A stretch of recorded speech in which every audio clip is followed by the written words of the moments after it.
Hi, I'm Jay Haynes for the Film Sensei YouTube channel. Today in this video we are going to do those long flat shadows that you see in all kinds of intros and other videos.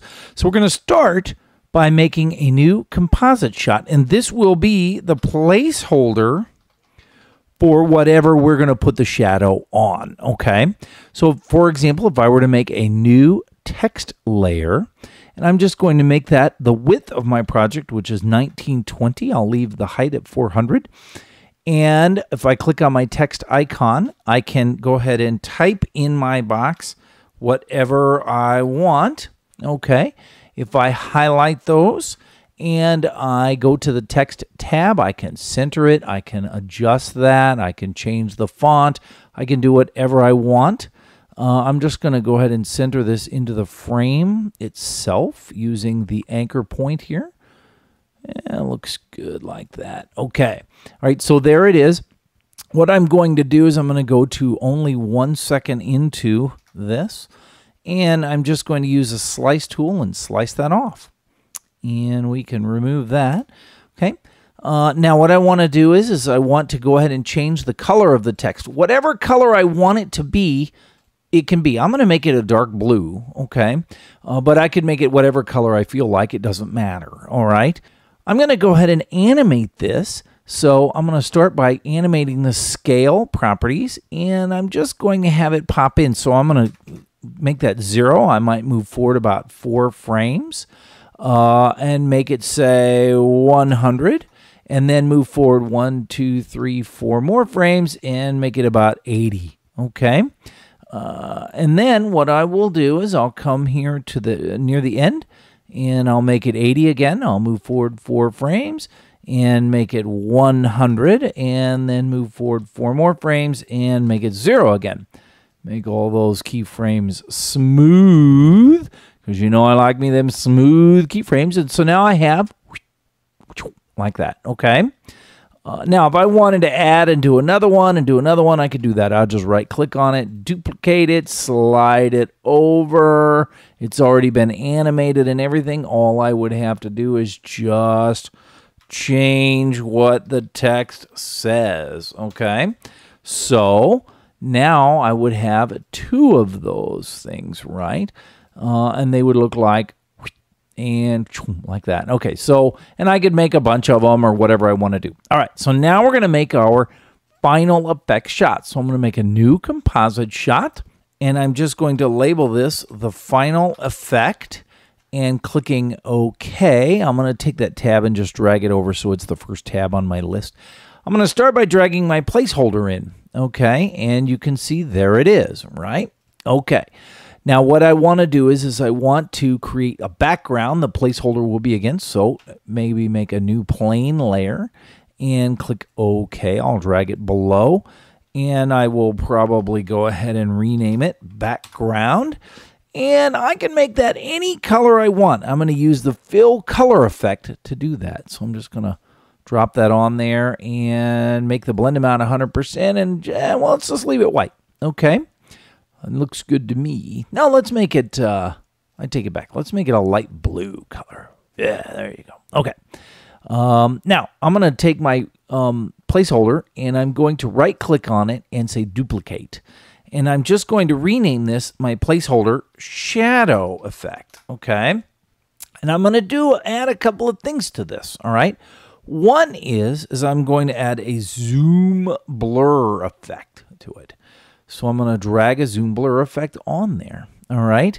Now, if you look, the center point is currently at 0, 0, and what I want to do is I want to attach it to a point. So I'm going to create a new point layer, and I'm going to drag that to the bottom because it won't be any value except for that. I am going to point that center to the new point, and if I open up the new point, I can move that around. What I'm going to do is I'm going to make that real far away on the y-axis. 1 million pixels away, okay? So that way it is the shadows are very straight line with each other, okay? Now I'm going to create a new point, and I am going to, using my F2 key, rename this the shadow angle point, and this will be very simple. I'm going to take that other point, and I'm just going to parent it to my shadow angle point. That way, if I rotate this point, then it will rotate that shadow angle around, okay? That's pretty cool, isn't it? I think so. I'm going to make it negative 45 degrees, so it's 45 that way, okay?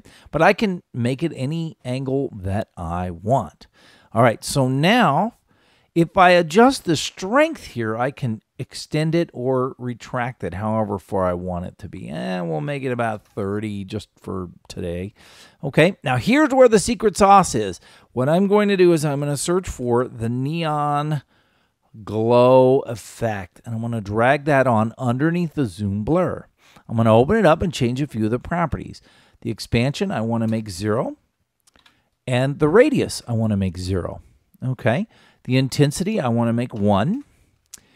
And the blend mode, I want to switch it to normal, okay? Now, I can change this to any color that I want. So if I want it to be a lime green color, it can be a lime green color. If I want it to be purple, all as cool as that would be, it could be purple. But I'm going to make it black because black is the coolest ever, okay? And there it is. So that's how you make that effect. And everything that happened here in the placeholder happens in this effect. So if I were to do a RAM preview, it would look like this. Now you're saying to yourself, well, what if I want to do something else, right, that isn't text? Well, you can do that. So say, for example, I have this little baby pumpkin picture, and I want to play with that. I'll drag it in here, okay? And again, I would animate it and all that kind of stuff, but I'm not going to worry about that for the moment, okay? But let me just make it a little bigger, okay? Pretend like I animated it, though.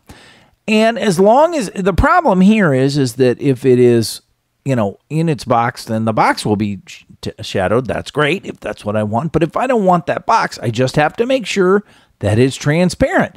So for this example, I might look in my keys, right, to see if I could key out one of those. And probably in this case, I would use maybe a luminance key. And obviously I would want to key out the brighter part, and I probably would switch that to maybe lightness, and then just to sort of adjust the threshold until I'm happy with it. And then there it is, right?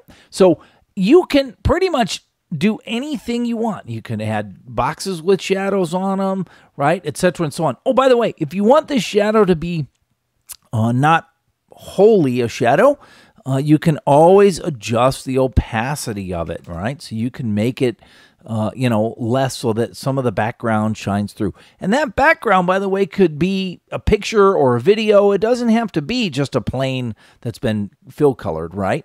So pretty much in a nutshell, that's it. Hope you enjoyed this tutorial. If you do, like it and subscribe. Feel free. And I appreciate it. Thanks for watching.